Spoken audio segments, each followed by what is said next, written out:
Who'd you talk to? What's going on? It is me, Mike Lepre, King of the Hill. This is legit. Well, I'm sorry, World of Legit Fantasy Wrestling, brought to you by legitpodcast.com.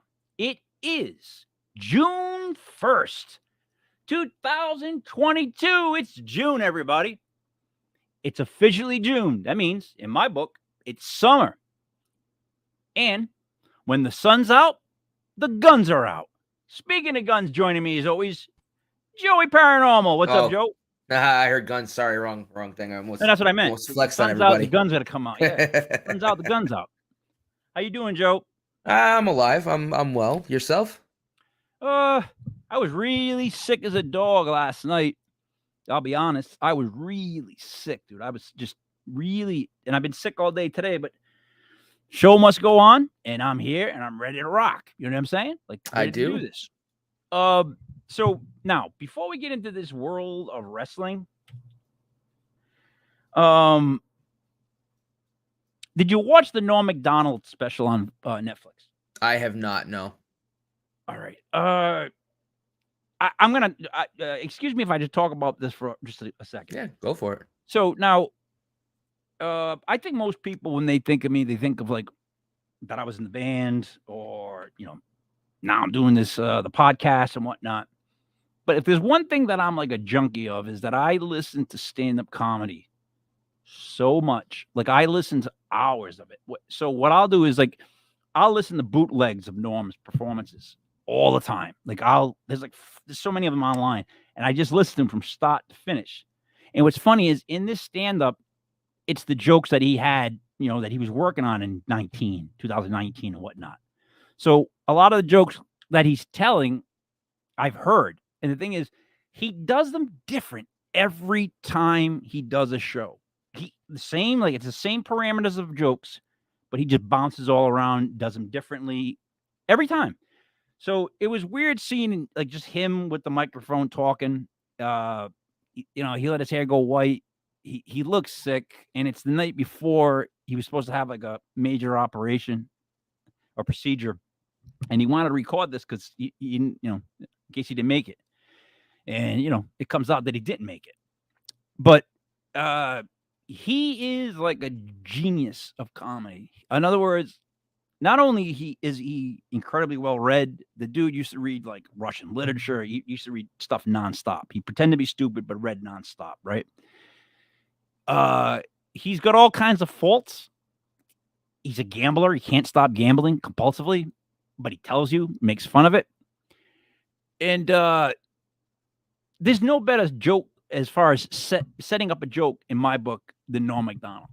His way of doing it was so like play dumb, hit you with something ridiculously smart.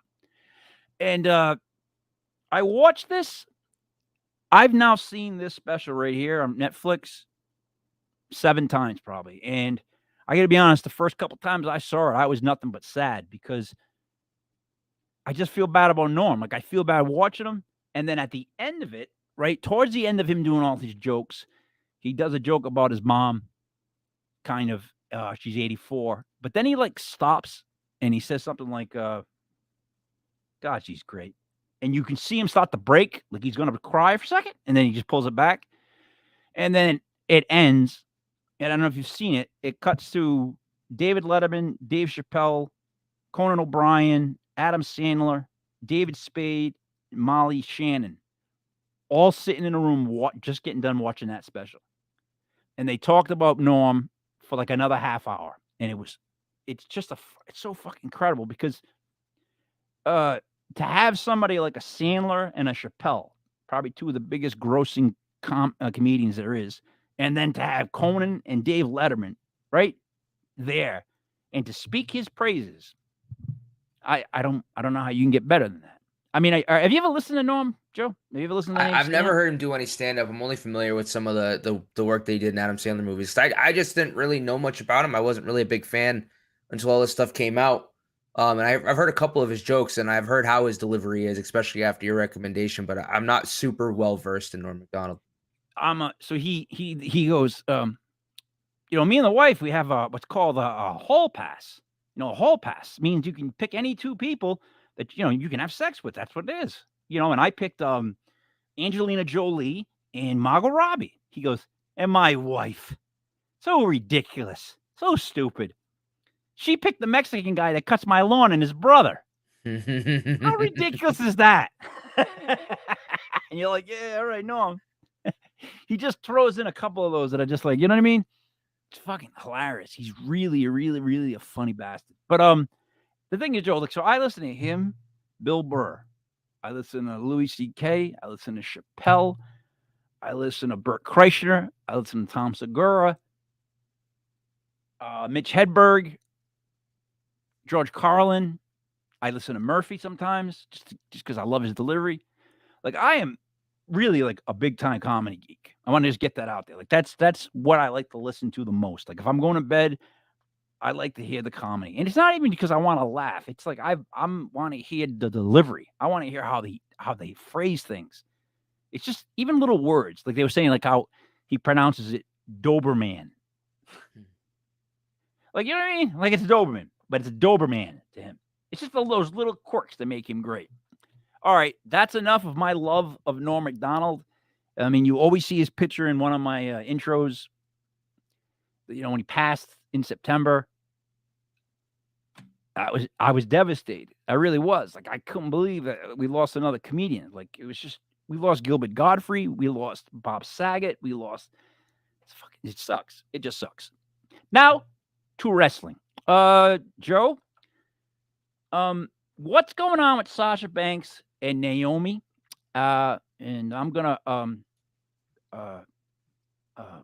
I gotta take a whiz. So tell me about Naomi and Sasha Banks and what's the deal? So that's actually kind of bad timing because there's really nothing going on with Sasha and Naomi. Truth be told, there's been no news. They've had no contact with the WWE or very, very little since this all went down. So there's really nothing to go over there. I mean, they're still MIA, and it doesn't look like they're coming back. It doesn't look like they're coming back anytime soon. However, who might be coming back? This is very intriguing. Is Bray Wyatt, who was going by Wyndham6 on Twitter after his release from WWE, recently changed his Twitter handle to Wyatt6, which is weird because he is currently a free agent, and the Wyatt name he can't use anywhere outside of the WWE because it is trademarked. So a lot of people are starting to speculate that he might be coming back. He also put out a few tweets where he went on to say, "Everything good that's ever happened to me first came a period horrible suffering." It's literally how it's written. First came a period horrible suffering.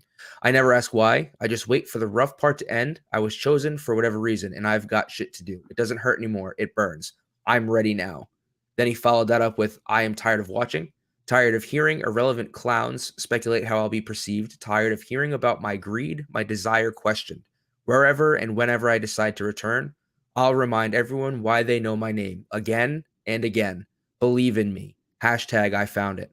And then followed that up with patience. It's almost time. With a picture, his new profile picture is a firefly that is upside down with the face like scratched out. So, I mean, that really sounds to me like a return to WWE for Bray Wyatt. If we're going to be honest, I mean, changes his name to Wyatt on Twitter. That's only usable in WWE because it's trademarked. Really goes on kind of rants about people speculating and being tired of hearing how everyone's talking about what happened to him. You know I what? think You know I what? think he's coming back to the WWE. There's no other place for him to go. You want to know the No, truth? there's not. Right now, AEW, there's no room for him. And all those other ones, there's no room for him. He's the type of guy that needs to be done correctly on the biggest stage possible. Yep. That's it. That's what you use him for. Now, what I've heard about Sasha Banks and Naomi is that one of their contracts are up. I think they're stalling. just what the word is. One of them has a contract up, and I think both of them just want to stall and get out of there. It's That's what I heard. possible. The other rumor too going on with the women's tag team belts is the women's tournament that they were going to have is dead. And so far there's been no ideas pitched. It hasn't been sent higher up, and it's all but scrapped right now. So they almost seem like they don't have a passion to return those belts to television anytime soon. I guess they had a couple tag teams picked out, and they didn't like the idea, so they went a different direction. So see what happens Um, with that. yeah. Eh. Naomi's the one that needs to pay attention because she should not be leaving with Sasha. You know what I mean? Like, in other words, Yeah, like don't put yourself in the same group as Sasha Banks because you're not, and you're just not. It's not gonna go across as well as you think it is. You know? I agree. How could it? All right, let me get to Raw And we Monday. also kind of short too, but apparently at AEW what was it, All Out or Double or Nothing rather. I know we don't really talk about AEW as much because we basically just trash on the WWE the whole time. But Jeff Hardy looks like his injuries might have finally caught up with him. I guess their match that they had with the Young Bucks, Matt was calling Jeff's spots at the beginning. The news out of it is that he looked very he was a mess basically. He was not moving well. And he's now out with injuries. He was pulled from a 10-man tag match from tonight's show from Dynamite. So I think everything that I've been saying about Jeff is 100% correct, and that he has just been in so much pain. And I think this is what I didn't want to happen with AEW is he went there. I think he was so excited to be wrestling with his brother and wrestling in a new promotion that like they actually wanted him there. That he put way too much strain on his body way too quickly, and I think it's starting to give out. And I don't want to say we've seen the last of Joe, Jeff he Hardy, was but I all think it's done. He was all done in the WWE. We watched him wrestle. We talked about extensively about how bad he looked and how yeah. hurt he looked. And he went over there and looked hurt again. And And Adam Cole instant got hurt. And yep. they both went out. But like Jeff in his first match, Swantons off a ladder through like a billion tables or whatever it was, or in chairs recently. And it's like, dude, you just can't do that anymore. Like, there's a reason he had issues with painkillers and medications and drinking because I get he probably had demons and vices, but I believe this dude's also been in pain for most of his life body wise and has been probably trying to escape the pain that he's put himself through. Because with that style of wrestling and the stunts that he does comes a pretty heavy toll on your body. I mean, I couldn't imagine doing that, once, twice, three times a week for 20 years. Here's the thing. Where's Mick Foley? Retired. Mm, All right. Like Sabu, guys like that take a real beating. They don't last long. And Jeff does not have a big frame. no, And you know what? I always wondered, do you think Jeff worked out? Like, I know they all supposed to work out, but do you really feel like he worked out? I think at a period like in that era where he ended up becoming the WWE champion, he looked a little more like kind of built than he used to be. But he's always been a string bean. Yeah, he was always really small. He's always wearing like long sleeve shirts, right? And are And it's skin tight. because he doesn't have, and he always puts like over his arms too. There'll always be like a second layer of like of Those something. straight. Yeah, I don't know what you call them. I forget, but the ripped like arm It covers sleeves. up his arms, man. He's compensating for like the fact that he's Jeff Hardy. I mean, like it works for him, but not a big frame, not a really strong guy. So you wonder about the beating he must take. Mm, And the thing with him is pain medication is a killer. hmm And he's danced with that far too long in his life. Never mind the other stuff. I mean, when they broke into his house, the police raided his house that one time. The shit they found. Do you remember what they Yeah, found? The amount of pills per pill that were there yeah. in the hundreds. So you know what I mean? Like, and Matt, hey, no offense, Matt went on the same thing too. He had a long time of being rough. You know what I mean? hmm Like he was like the viral sensation when he was really like wasted. Him and Jeff would be really wasted somewhere. Yeah, he had a hard time once because people forget that the whole like Lita Edge Matt triangle was actually based off of a 100% real thing. Like he was really dating Lita or Ashley Dumas, and she really cheated on him with Edge or Adam, whatever his last name is. I can't remember his last name. And once WWE called wind of that, they were like, this would make a great story. And I think it was either Matt got fired or released, or he went along with the storyline because they wanted Edge over him anyway. And so he was like, screw it. I need money. You guys are paying me money. So I'll suck it up. I think that was probably the roughest part for him too. And I think for him, it all worked out in the end, but man, he must have wanted to punch Edge so bad for real. Like, I'm sure there were definitely some stiff. Ooh, Marion Barber just died. What? Marion Barber, the running back? Cowboys, yeah. How? What? Hold on, I just popped up. I know I just saw her. Give me a second. He's super young. Yeah, he was 38. I know. He's Marion Barber. I know the guy. He's really young. Yeah. Found dead in his apartment by Frisco police. Yeah. Unknown. Police responded to a welfare check because someone had called about a water leak. Police had to force their way in. Listen. People are dying way too soon lately. And a lot of people, it seems like, are dying. Like, I feel like this is a time where there's more people dying. Like, if they did the stats, the numbers, more people have been passing away over the last couple of years. Young, too. Like, not old, young. I don't know if it worries you. It worries the shit out of me, though. Nah, it worries me a little bit, too. I mean, hell, I just saw him a couple weekends ago, but one of the greatest drummers of my generation, Joey Jordison, passed away. I think he didn't make 50. I know he had what, the guy from Slipknot. When did he die?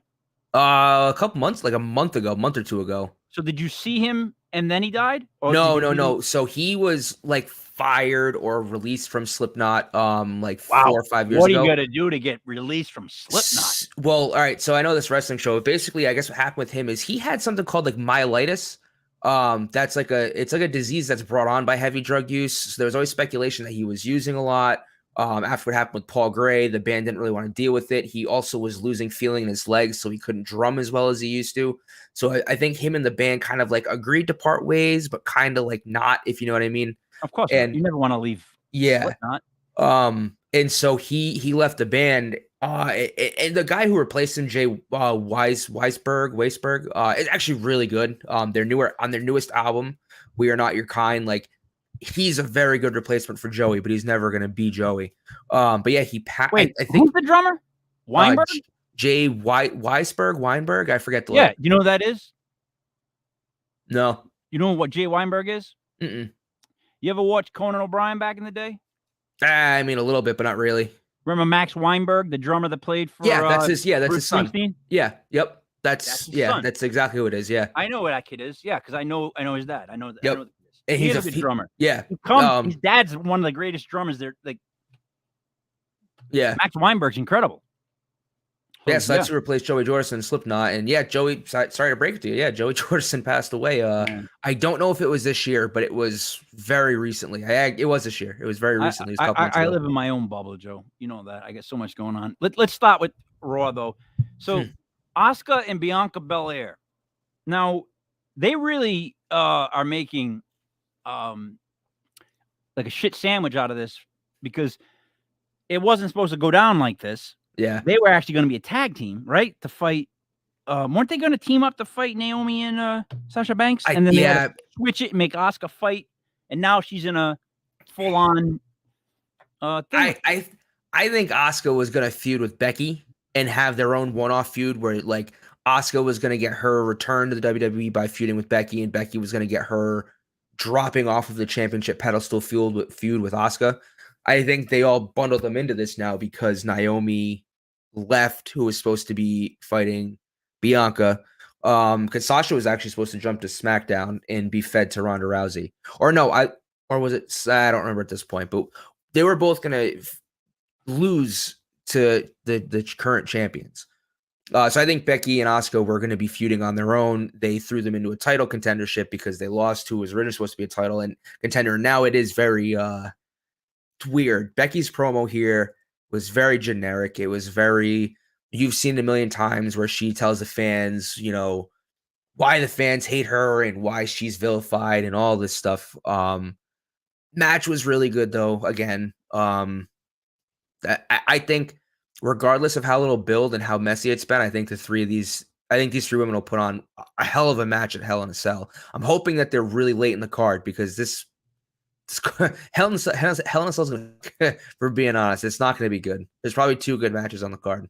I still haven't figured out what the card is. Isn't this Sunday, the 6th? Yeah, it fleshed out a little bit Or next more. week? I think it's this Sunday. It's coming up. I mean, it's the next few pay-per-views aren't going to really matter. Like Money in the Bank just got moved from a large arena to a small venue in Las Vegas. So Roman's probably going to get pulled from that one too. It's really sad kind of where they're at right now and how much of a lull they fall into after WrestleMania. This Hell in a Cell is going to be saved by this triple threat tag match and the Cody Rhodes Edge trilogy payoff. Especially because Cody should get the win and it should be a huge victory for him in a cage. It's gonna be, I think it'll be a kind of a bloody match. I think it's gonna be good. Cody's gonna lose. You think Cody's gonna lose? Yeah, I don't see. They This is got to where we give him some disagree. adversity. They have to give him some adversity. He just can't keep winning. So they gotta like Seth Rollins is too good of a wrestler to lose 3 straight matches to anyone. Anyone. I agree Anyone. with you, but I look at it as they are trying to build Cody as the top baby face, like of all time. Like right now, they're just trying to make him the best baby face there possibly could be. And I think they need to keep him looking as strong as possible. And I don't think this is where he takes his first real loss. And I think this is Has what to be. puts him over as like he's the top guy because like he even took Seth to the edge in a Hell in a Cell. No, he cannot beat Seth 3 times in a row. I'm 100% behind that. I'm telling you that. You can't, because think about it. Seth is one of your biggest homegrown stars. He's been with the company forever. He's headlined WrestleMania. He's been the face that ran that place. You want to build up Cody, but you got to build him up where he gets screwed over and there's some sort of like something going on. And that's what he's got to fight through to get the championship. It can't just be, let me just wrestle and I'll get the championship. He has to get screwed with, pushed around. Not, you know what I mean? Like he has to have adversity, and there's no adversity so far other than just fighting. What's his face? Yeah, I mean, I don't think you're wrong, but I also think that Seth doesn't lose as much as Cody would lose losing this match. I think Cody gains a lot more. And for all the reasons you just listed as why Seth can't lose 3 in a row is I think exactly why he could lose 3 in a row because it puts Cody that much higher on a pedestal. Like, hey, like Seth will eventually get his. I mean, he's gotten his. I mean, the dude's been champion multiple times. He's been at the top of the card. He's done everything. I think this is what puts Cody on that. Like, Cody is the top guy next to Roman because that's what they're pushing for. I think they've even, from the way they've been utilizing Drew McIntyre, I think they've even kind of soured on having Drew as the top face, and they want Cody as the top face in the WWE. And I think this is the step you take to get there. Yeah, no, I got to disagree with you because I mean I know what you're saying, but you can't have him win 3 in a row. You got to build something up. I think that's the beauty of it is we both understand what the other's trying to say. We just completely think of it on like the opposite ends of the spectrum. Because you're not wrong. I think about it as a business, Yeah. and you can't do that to one of your main guys, business wise.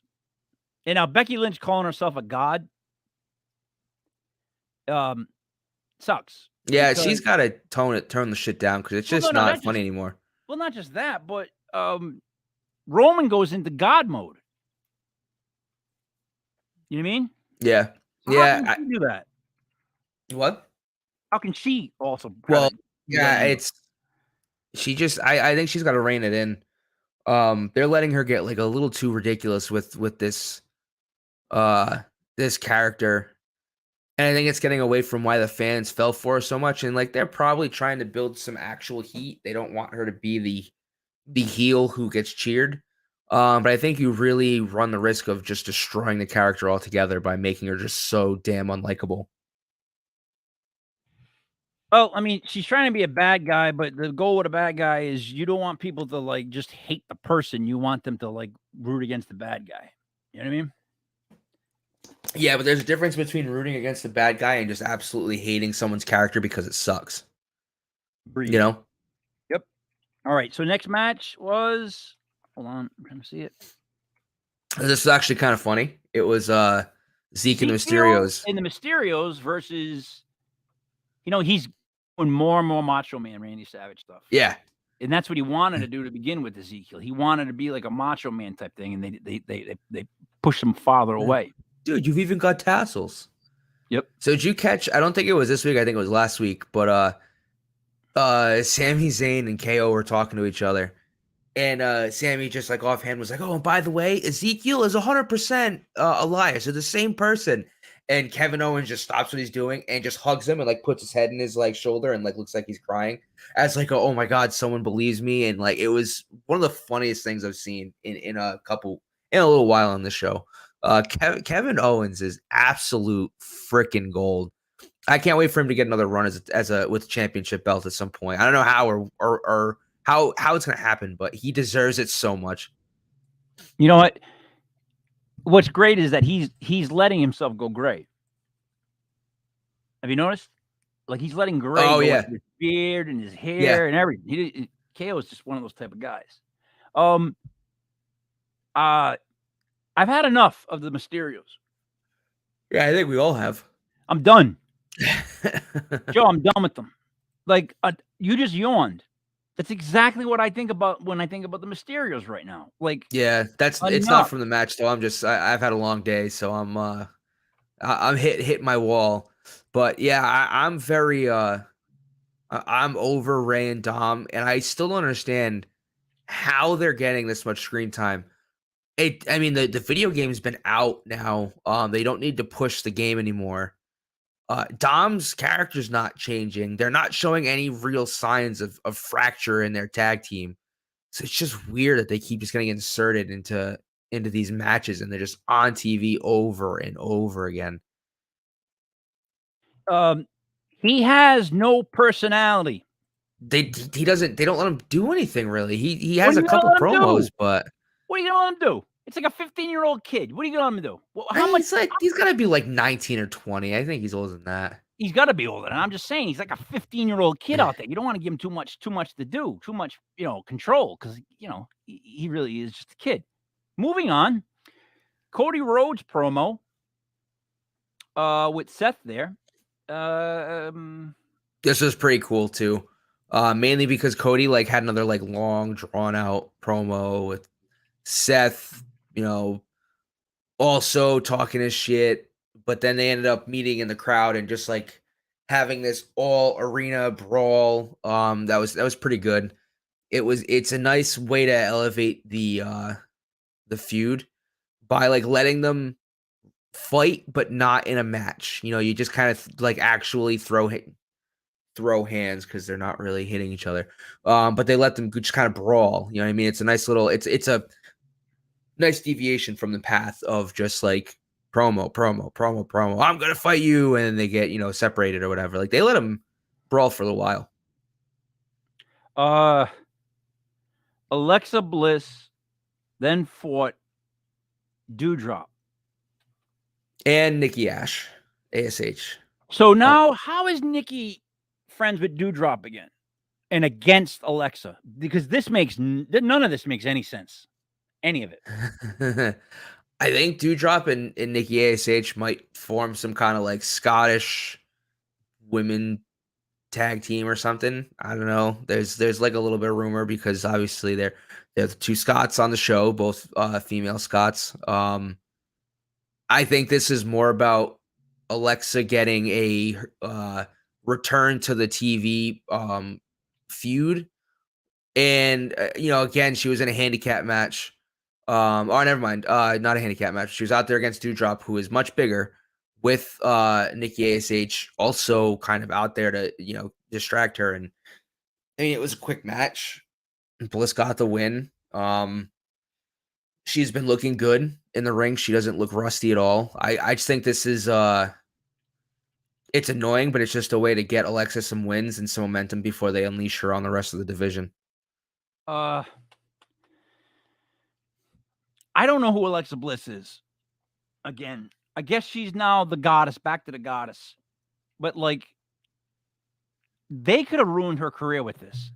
Like they've put her in a spot where she's nobody. I don't know what the frig is going on. Like that's what I mean. How are you going to build up momentum behind her when you don't even know where she's going? Yeah, I think they're going back to the goddess gimmick, but with a little bit of like a goth kind of well, the WWE version of goth, because that's not what I would consider goth, but they're going with that kind of dark, like a dark goddess kind of thing. Like they're keeping touches of the old Alexa's twisted character, but still kind of trying to bring it back to, what really worked for her.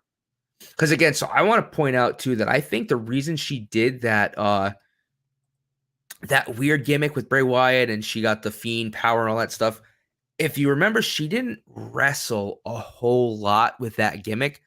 I think there were concerns with her in concussions, and they were trying to keep her out of big or intense matches as much as In other possible. words, they were putting Edge against the Miz.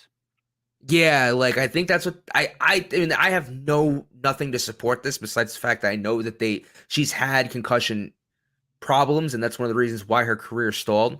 Especially after a match with Ronda Rousey. Ronda, again, this is one of the reasons why I dislike Ronda. She's very rough. She doesn't come from a wrestling background. She comes from a background where like you're not trying to play nice and protect your opponent. You're literally trying to rip their limbs off or knock them the fuck out. She concussed Alexa Bliss pretty badly, I think, in 2 different matches, which led to her taking time away. And I think that's why she got this gimmick, because they were trying to give her some time, not make her wrestle as much, kind of help that injury. Nah, they screwed everything up. They screwed her up royally. You either go all in with something or you don't. Every time there's a gimmick where someone goes all in and they stop, it always pans out bad. Like moving on in the future, they're always seen of as like that person that Yeah. did that. That just, you know what I mean? Oh, they were this guy, and then all of a sudden they just stopped. You know? Mhm. Not cool. Next. Ms. TV. Because the world will end if there's not some random TV segment hosted by a wrestler that really shouldn't have. The WWE is so bad right now. It's so bad right now. There's so many bad things happening. Main names not wanting to wrestle matches. And then you got stuff like this. Ms. TV. And then Mustafa fights Ciampa. Joe, I didn't like this segment. I don't know what you think. So you're gonna hate me for this, but I like the Street Profits. I like their shtick, and their back and forth with the Miz was really funny, especially when Miz was trying to do the whole "when my hand goes up, your mouth stays shut," and they were just like copying him. And then I think it was either, I can't remember if it was Montez Ford or Angelo Dawkins, but when he put his hand up, he went for it and he high fived him. It was a really good back and forth, and I think the Miz was starting to break character on the show. He was getting really close to kind of losing a little bit, because it was a good segment. I don't. The 24/7 stuff was also pretty good too, because it was just like chaotic, like just crazy chaos for the sake of chaos, and I thought was actually kind of funny. If they do it the right way, it's not necessarily bad. It's just something to kind of get people out there and to just like kind of make some comedic segments. What I hated the most was the Mustafa Ali and Ciampa segment, because it was a great match that got ruined by Austin Theory. And then there was that match ran right into a title. So the thing that blows my mind is it was Mustafa Ali versus Tommaso Ciampa. And if Mustafa Ali won, he got a United States Championship match. But the same stipulation wasn't there for Ciampa, which that doesn't make sense. How you can have just that for one person. But then Austin Theory comes out, and interferes, beats the crap out of Ali. And then when we come back from break, it's now the United States Championship match between Theory and Ali. and Theory just railroads Ali, and that's it. And it's obviously building probably to another match at Hell in a Cell, but it's just like I don't know about you, but like I don't care No, about Theory or Ali, and I don't need to see them wrestle over a championship that should be on somebody else's waist. I think that was a way to get Ciampa over to the Edge group. I think that match was a way of screwing him out of that whole thing, getting him over to the Edge group. Like, Well, see, I think we'll find out at Hell in a Cell who that fourth person is going to be, because it's going to be Judgment Day versus Styles, Finn, and Liv, I believe. And so we'll see if Finn turns on Styles and Liv, if they keep that little group together, if Tommaso Ciampa comes out to level up to uneven the playing field. You know, that's where we'll find out who that fourth person is, I think, at the Hell in a Cell pay-per-view. So you I think could be it's gonna. right. I still I think it's think, gonna be Balor, but yeah, me too. But they did. That was a weird way of setting up Ciampa, I thought. All right, then Mustafa Ali versus Theory. Cares. All right, the Usos versus Riddle and Shinsuke Nakamura. I'm The, hoping this is a way to get Riddle in a feud, just Riddle himself in a feud with the bloodline. Because if why is he not with so, I think Orton's either like legitimately injured or he's taking time off. I don't know which one it is. I think he's actually injured, but I don't 100% know because they've said like kind of a kayfabe answer that he's injured, but they haven't actually come out and said what, like it's tough. I don't think people really know whether it's kayfabe or real, but he is like written off the show with an injury. Um, and I'm really hopeful that they aren't just throwing Riddle into a random tag team with Nakamura. Oh my God, that's like I'm thinking about it. That's the worst possible thing I can think of. Yeah, that's no. It's just so Riddle and Nakamura have both been rumored to be the next challengers to Roman Reigns' title as just like a throwaway match to feed them to Roman, just to give Roman something to do. So there's a reason that it's those two against the Usos, and I'm hoping it all leads to some kind of feud with the bigger guy at the top of the table.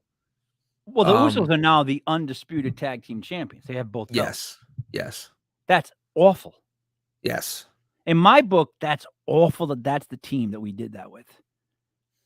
Right? Like, I'm not a big fan. I've never been a big fan of the Usos. They're good workers, but they're nothing special. Can't stand that we finally got Brock Lesnar kind of out of the picture of this guy who shows up whenever he wants, wins a title, and then disappears for 3 months, leaving a main title off of a show for months at a time, only to put both belts on Roman and then not book him for like anything because he now wants to be treated like Brock Lesnar. And we'll cross streams here. I don't love that CM Punk won the AEW World Heavyweight Championship at Double or Nothing. I kind of wish they kept trying to build out. Like, I think Adam Page going over CM Punk like would instantly rocket Hangman to like stardom in that company. Like he could have been a great jump at tipping off point, like beating CM Punk, the best in the world. But they fell on the old trope of giving the most recognizable name on their roster the title because that makes headlines, which I get it's good for business. But the reason why I'm not going to completely hate it is because CM Punk is going to be on Dynamite. He might show up on the Friday night show. He is going to be on shows every week, at least with the title, whether he's wrestling or in a feud or not. He's going to show up. But we've now hit this cycle in the WWE where the top champion isn't featured on shows or in prominent feuds going into pay-per-views or premium live events, whatever it's called now. And that's it for a roster that's hurting for top talent. You're not even going to try to build top talent by using your top guy. That's ridiculous. The WWE is shooting themselves in the foot by letting Roman just turn into Brock Lesnar. They don't need it. They need someone who's going to be there every week on multiple shows. Yeah, they're not. So listen, the Roman Reigns thing sucks because I want to see him there. All right. But then second, the CM Punk thing. So he doesn't need a belt. He didn't Nope. need a belt the whole time he's there, Nope. right? But I bet you in his contract when he signed that he was guaranteed the belt.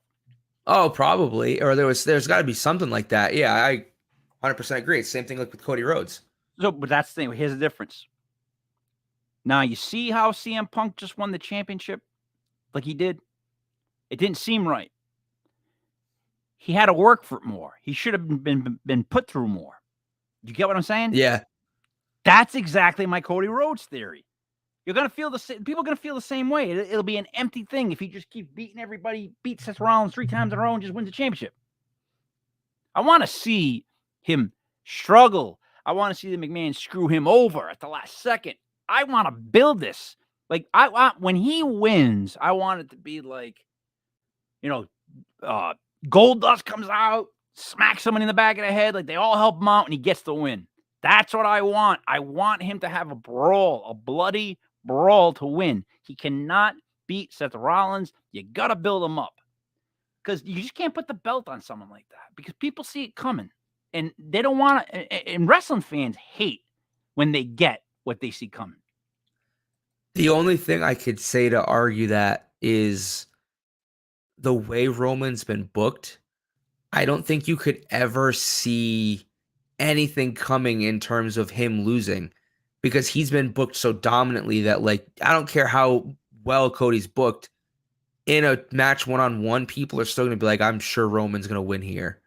But like you go to the CM Punk match and realistically anyone with a brain was like, I bet CM Punk's probably going to win this because there's no way they're going to put Adam Page over CM Punk. And now it's a way to get, like, I would love it if Kenny Omega comes back and challenges CM Punk and gets that win because I think Kenny Omega is someone who deservedly should get the rub of beating CM Punk because Kenny Omega, I've said this a million times on the show, is one of the best wrestlers in the world. He's so goddamn good. And he's fun outside. He's got such a great personality outside of the ring. If he doesn't get that gigantic belt soon, they're going to miss his prime. Or he might go somewhere else because apparently a lot of talent in AEW is seeing how Cody Rhodes is being received and treated and are like, if they're paying money, I might leave. MJF, I mean, we should actually probably talk about that because that was a huge story over the weekend. Like, he didn't show up for the thing? He no-showed and people don't know if it's a work, if it's real, but apparently he met with Tony Khan. He's not on Dynamite. I mean, again, I guess we'll find out eventually. I mean, I know Dynamite started. I haven't had any notifications pop up because obviously I'm not watching it. We're live. But yeah, I mean, he still is under contract for a couple years, but I think he's one of those guys too where he's like, listen, like I get, he's probably sitting there going, I get that I'm not the biggest guy in the world, I'm not the biggest guy in the room, but MJF, since he was prominently featured on AEW television, has got himself quite the maybe not fandom, but he is a very well-known heel. And it's very well known that WWE is very interested in bringing him on board. So he's probably sitting there going, listen, I could leave and make a ton of money, or you guys could just extend me and give me a ton of money. And I think Tony Khan's balking at it. He's not happy about it. Want to know the truth? MJF will not get over in the WWE like he is in the AEW. AEW is not concerned with the monsters. Like, they don't have gigantic guys. And MJF is not a big guy. No. He's not very well built. And so seeing him in a ring like a Brock Lesnar, I don't think we would necessarily have to worry about that. Roman Reigns, no chance. I don't think that'd be a real issue either because I don't think he gets into those feuds. I think in a Drew McIntyre feud, so you got to look. I look at MJF as like a Jericho in his prime, that type of heel, where he's not gonna win based on the fact that like I'm tougher than you. He is gonna make an alliance who's gonna screw somebody over, and then he's gonna underhandedly win a title, and then that's because if you remember when or Kevin Owens, when Kevin Owens was the Universal Championship, I don't think he won or retained that title cleanly at all. Like once, I think he won very dirtily every time that title was on the line. I think like that's how MJF gets over and that's how he gets a title. He is like a true villain who would win and maintain or retain by like true heel tactics. Like, he'll never win clean, but he'll retain the belt. I don't think you have to worry about him facing a um. Oh, hi, hello, hola. Oh, hey, Cameron. Hey, it's good to thanks for joining. That's my fiance's cousin. Thanks for popping in, man. I appreciate it. But yeah, I don't think like MJF, if he ever won a main roster title in like the WWE, he's not gonna win it by beating Roman or Brock Lesnar. He's gonna win it by like beating Seth Rollins. Like I've said this before on the show. Like that's how titles fall from the toughest guy down, is that they get beat by someone who's like a little more cunning, like Cody Rhodes beats Roman Reigns. But now Cody Rhodes could lose to Seth. He could lose to Randy Orton. Randy Orton could lose to, you know what I mean? It kind of drops like a Finn Balor. It drops down until then like a Brock Lesnar comes back and just destroys everybody. But you know what I'm saying? Like that's like Kofi Kingston, the prime example, got it off Daniel Bryan. Prime example who got it off of John Moxley, or who got off AJ Styles, or I could be flip-flopping, but you see what I'm saying? Like those aren't big, strong guys. It bounces. MJF can't beat any of them. I mean, I think we'd have to see how he plays out in a. How big is he? I don't know off the top of my head. I think he's got to be like 6'1". Like he's not under 6 feet. If he, I mean, maybe 5'11", but he's got at least 6 feet. Probably like 6'1", Maxwell 220. Jacob Friedman is 5'11". I did say no smaller than 5'11". Joe, 5'11". What's he weigh? What's his poundage? Let's see. He's got to be like 210, 215 maybe. Watch him be like 175 and look like an idiot, even more than I normally do. Hold on. MJF is 216. Oh, okay. I got that one right at least. I said 210, 215. 5'11", 216. I think we'd have to see how he does. Darby Allin's 180 pounds. Yeah, well, Darby Allin's 180 pounds. I was probably with him with a jacket, huge boots, a skateboard, and he just got dropped in a pool. But I'm just saying, like these aren't big guys. No, 5'11". I still think that MJF can succeed in the WWE and make some noise and possibly get some kind of big run. I mean, The Miz has gotten a big run, and I think MJF is way better of a heel than The Miz. So, I mean, I honestly, at this point, I've forgotten how we even got onto this topic outside of like CM Punk winning the title, whatever. Oh yeah, all the turmoil with MJF. I just can't help the fact that it might be a work. And I'd hate it if it is, but it really feels like a work. I mean, but can you imagine like just no showing an autograph event as a work for the company that you're working with? Like, I'd never want to, like, I would never pay money to get, to do a meet and greet with him ever again, because it's like, oh, is this a work? Is he going to show? Like, it's just it's a weird look, no matter how you look at it. All right. The next match was Liv Morgan and Rhea Ripley. Now, I don't know how Liv Morgan got attached to AJ Styles. I don't get it. I don't get it. I don't get that. Do you want me to tie it in for you? Because Liv and Rhea were a tag team before Rhea decided to go to the dark side and join Judgment Day. So because they split, she just went with AJ Styles? Because she was feuding with Rhea Ripley. AJ Styles was feuding with Edge and Damian Priest, because Rhea is now in Judgment Day with Damian Priest and Edge.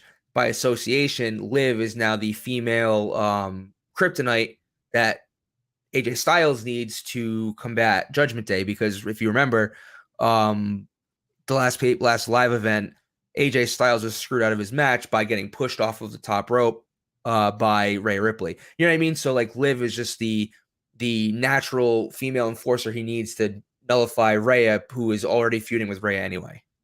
All right. Well, anyways, the funniest thing about all this is that Liv Morgan had to wait 19 minutes for her match to begin because of commercials and whatnot. She was out there for 19 minutes before her match started. So you know how long 19 minutes is? An eternity when you're standing in a ring in front of a billion people. It's a 3-hour show, right? 20 minutes is 1/3 of the first hour. Yeah, it's 1 out of 9. It's a third. It's but it's still a piece. A ninth. In other words, yeah, that's a ninth. long waste of time.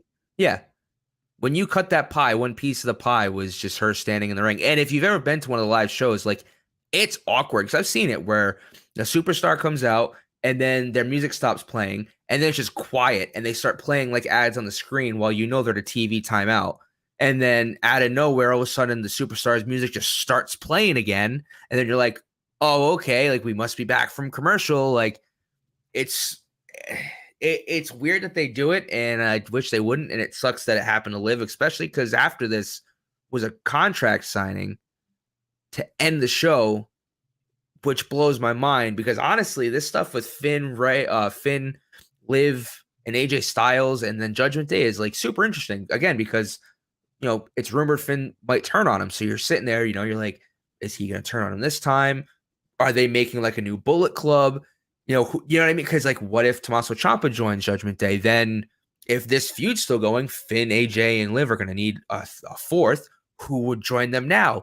You know what I mean? Like, is this the new club? Like, there's so many different avenues this can go. I actually really like where this feud is going, and maybe because Finn and AJ are my two favorite wrestlers in the WWE right now, and them teaming together is just like getting my nerd bumps, the hair on the back of my neck standing up. But I like it a lot. Uh, I should yeah, trademark that. I like it a lot. I like it a lot. I don't like I didn't like the contract signing ending. No, it's stupid. It's a I waste don't of want time. MVP wrestling. I guess that was my problem. Like, I don't want to watch MVP wrestle. I don't. I mean, do you? No. I just for one, for me, I'm so sick of contract signings. It's like dumb. Like, does anybody really believe that you're signing a contract to wrestle in a match? Like, this match has been, well, I guess in WWE, it's not been predetermined for weeks because stuff gets, done on the fly. But I already know everything's fake. Like, please don't make it seem more fake to me and just harder for me to actually sit down and watch. You know what I mean? Like, I need to at least like get invested and to just see some people like jar back and forth and sign things. And then you get like the Ronda Rousey Charlotte Flair contract signing where Ronda Rousey goes to take Charlotte Flair head and smash it at the table, and all she does is just kind of like move her hand, and Charlotte's like, oh, that's right, I have to do something. And then she like fake hits her head, and it's like, this is why I get made fun of for watching this, because it's just so badly scripted. It's so fake, and it hurts. That is the truth of the WWE. There are times where, like, when I'm watching and I just think, if someone walks in the room right now and watches me watch this, they're gonna go, what the hell are you watching? And I gotta go, well, it's like a contract signing segment where there's a 24/7 championship and there's literally describing every interaction I ever have with my fiance when wrestling's on. She's like, really? I know. It's just, leave me alone. It's sometimes I end up enjoying the intro music and the hype more than the matches. Yep. And that's not good. What I'm like, because I like that. Don't get me wrong. I love the intro music and hype, but I want there to be matches that are good, that make sense, that making programs go forward and making us, you know what I mean? Like, yeah. Well, like the blatant ones, I don't like. The dumb ones, I don't like. The dumb. How sick was it? I don't know if you saw it or not, but how sick was it seeing Rancid do Ruby Soho's entrance like live? Like, that was sick, and like Rancid's, they're older now. I mean, obviously, like, but that's like still Rancid. But I mean, they're, but it's I don't think still they're like, hard to get anymore, Joe. You know what I mean? Like, I think they'd be pretty easy to book. I get that. Obviously, it's Rancid. I'm sure they're not probably high on anyone's list of like, oh, we need Rancid for the So What festival, or Rancid. But but it's still cool. Like, I always love that aspect. And then she goes out and loses to Britt Baker, which is another one that, like, Britt Baker winning that does nothing for her, and it kills Ruby Soho again. Like, Ruby Soho should have won that. I could do a whole nother half hour about how, like, everyone talks about how AEW is so great, but honestly, they destroy people just like WWE does. And Ruby Soho is just another name that they could have built. People love her, and they love that she went over there, and she's getting destroyed. And Athena, Ember Moon, just debuted, who's also probably going to get buried. It's not a good jump. I haven't seen a lot of WWE people jump to AEW and be like, oh, here's the place to be. They get lost. Yeah. Even Almost all of Moxley them. and Daniel Bryanson right now. They're tagging, they're in like a little stable with William Regal, and it's just like it's just weird to me. Like it is I think we've said this a million times, but AEW, while I commend them what they were trying to do, they flooded their roster with talent. And it's very hard for people to stand out right now. Want to make it worse? They're doing the Open Door pay-per-view, and they're gonna fight Yeah. New Japan. So they're just bringing more people. So now it's like Bryan Danielson talking about who he wants to fight from Japan. Like, what the hell happened? And the biggest issue is Tony Khan just bought Ring of Honor, and he's gonna have to populate Ring of Honor. So if he takes AEW talent and says, "All right, well, you're gonna go wrestle on Ring of Honor," like you're gonna clearly distinguish like which show. It's like Raw, SmackDown, like, oh no, I guess not Raw, SmackDown, like Raw and NXT, where like you're gonna clearly see that like Ring of Honor is the B show because all of the guys that it's dark, yeah, and it's just it sucks, like they are. I kind of don't know what I'm trying to say, where I'm going with it, but it just sucks that, they grab so much talent. You're like, yeah, this is sick. They're going to AEW, and they get there, and you're like, where's Miro been? Like, Jericho's just got this Jericho Appreciation Society, and it's like, now I'm starting to kind of get tired of the whole Jericho thing. Like, I'm he just needs shocked. to do something else. I'm just shocked that this is the first time you said out loud that you didn't know where you were going. You know what I mean? Well, I feel I can like always tell when you don't know where you're going, but well, the first yeah, time you ever publicly said it. I feel like I've been doing this stuff for a year and a half now. I should probably finally admit that 90% of the time I'm like Michael Scott, where I kind of improv sentences and I just start one and hope I figure out where I'm going by the end. Yeah, I hope I figure out a good word by the end. You know what I mean? Like I do that myself. I start off and I don't know what word's gonna pop out. It just happens. But as long as it sounds smart, that's really what matters. Joe, what do you got to say to wrap it up? Honestly, man, I just hope that Bray Wyatt is coming back to WWE. I think WWE needs something to like light a fire under their ass. I think him coming back could be great for him to potentially feud with Judgment Day. Could give him something to do with Roman and the Bloodline. A lot of different things he can do. Maybe he comes back and Braun comes back with him, and maybe Redbeard comes back too, because they're kind of still just weirdly sitting out in that free agent pool, kind of doing some stuff with weird, right? EC3 Pro that thing. But so I guess we'll have to see. I mean, hopefully we find out sooner rather than later, and it sounds like it's going to be sooner, but who knows? Side note too, check out what Mike is selling. He's got some great stuff on the Legit podcast site. I can vouch for it. Shane Bieber jersey. I can't say out loud what the other thing is because it's a surprise gift for someone who's probably never going to watch us, but it might get back to him. But Shane Bieber jersey, man, that's going up right behind me. I can't wait to grab that this weekend. Legitpodcast.com. You just go to the shop and there's like so much memorabilia for sale that it's making Colby upset. Yeah. So you can't buy the dog though. I can't buy you. You can buy the dog. I'll talk about that.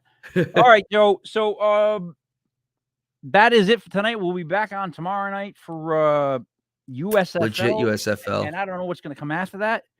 This was the only week I ever went 1-3 in the USFL. Ooh. I'm now 20-8. Oh. Yeah. Which is still a great record. But what did Buddy go? 2-2. Oh. Yeah. So he's got to be what, like 18-9 or something like that? 18-10? His numbers are all made up. Yeah, he's way behind me, but somehow he's only a couple behind me. I don't get that either. I don't even think he made picks the first week, so I don't even know how the hell the kid's in the competition. Yeah, he made him in his head though, and that's what matters. Well, so for Joey Paranormal, it's me, Mike Leprey King Mike Hill. This was World of Legit Fantasy Wrestling, brought to you by legitpodcast.com. Thank you for being here. We will see you again next week. We are done with wrestling.